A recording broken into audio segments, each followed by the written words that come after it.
ဒီ series ပါတော့ကျတော့အဲ့လိုမျိုး past and present ဆိုပြီးတော့ဖျားနဲ့ဒီပန်းလူတဲ့ဟာနဲ့ကိုကျွန်တော်ရေးတာဖျားကမရှိတော့ဘူးနှစ်2006လောက်ရှိပြီမရှိတော့ဘူးဒါပေမဲ့သူ့ကို credit လက်ရှိနေတဲ့အတိုင်းကိုးွယ်နေတဲ့လူတွေလက်ခံတဲ့လူတွေကရှိနေတဲ့ဟာသူ့ကို credit ပန်းနေလူတဲ့simple ဟိုစားကြရည်စီကတ်တယ်အဲ့လိုမျိုးရှိနေတာပေါ့အဲ့ဒါကိုကျွန်တော်ကအဲ့ဒီခွာပြီးတော့အဲ့လိုကြည့်တဲ့အခါမှာအဲ့လိုတွေ့ရပါအဲ့တော့ကျွန်တော်ကပုံမှန်အဖြစ်ဆိုဒီကားမှာ layer 3ခုရှိတယ်ဒါ background ရယ် middle ground ရယ် foreground ဆိုတာ3ခုရှိတာပေါ့အဲ့3ခုမှာကျွန်တော် middle ground ကိုဖြုတ်လိုက်ပြီးတော့ဟိုဒါဆိုရင်ဒီအဖြူမဲနဲ့ဒီလို monochrome ကဒါ fast ပေါ့ရုပ်ရှင်တွေမှာဆိုလည်းတွေ့မယ်လေရုပ်ရှင်တွေမှာဆိုရင်နောက်ကြောင်းပြန်ပြခြင်းအဖြူမဲနဲ့နောက်ခါကျွန်တော်တို့ဟိုအိမ်မက်တို့ပါလို့ဆိုတဲ့ဟာကလည်းလူတွေကအကြောင်းမပါဘူးဆိုတဲ့အတွေ့အကြုံရှိကြတာပြီးခဲ့တာအိမ်မက်ဆိုတာအကြောင်းမပါဘူးဆိုဟုတ်လားတော့မသိဘူးဒါပေမဲ့အိမ်မက်ထဲမှာတော့ဘယ်လိုမှအကြောင်းတော့ထည့်မစင်စားကြဘူးပေါ့နော်ဆိုတော့အဲ့လိုမျိုး parts ကိုပြတယ်လို့ကျွန်တော် monochrome လေးကိုနောက်ကထည့်လိုက်တာ profile မှာကျွန်တော်ဒီ religion ဆိုပြီးပါတယ်လေဘာမှဆက်အမေကပြောခဲ့ဘုရားဘာသာဆိုတာလူတွေမေးတကယ်နဲ့မျက်စိစမ်းဘုရားဘာသာမထိုင်တယ်ဘုရားဘာသာဆိုတယောက်ဖြစ်ဖို့တော့သူ့မှာ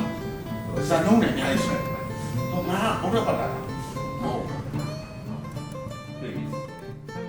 ကျောင်းရှိပြီးတော့မှလေဒီဘက်ပေါ်မှာတင်လိုက်တဲ့ဟာက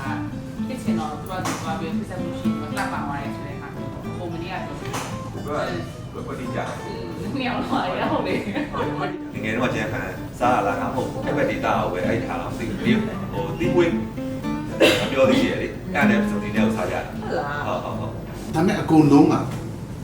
သူ့ဟာနဲ့သူအသုံးဝင်တယ်ပေါ့ငါဟိုစားလို့အကုန်ရတဲ့အယောင်ပေါ့ဒီပကံထဲမှာရှိနေအယောင်ရဲ့တက်တဲ့ ingredient just only colorful green red purple အဲ့ဒီတဲ့ဘလုံးငါတလောက်အယိုးကိုမနာရဆိုပုံစံလည်းမပြတ်ပဲဆိုအဲ့ဒါပြုံးတော့ပြုံးတယ်ပေါ့ဒီဆိုင်ရှိပြဘယ်သူမှမလုပ်ရဘူးပြောမှာဘယ်သူမှလည်းမလုပ်နိုင်ကျွန်တော်ဒီဆိုင်ပဲလုပ်ပုံစံပြပဲမြင်သွားတယ်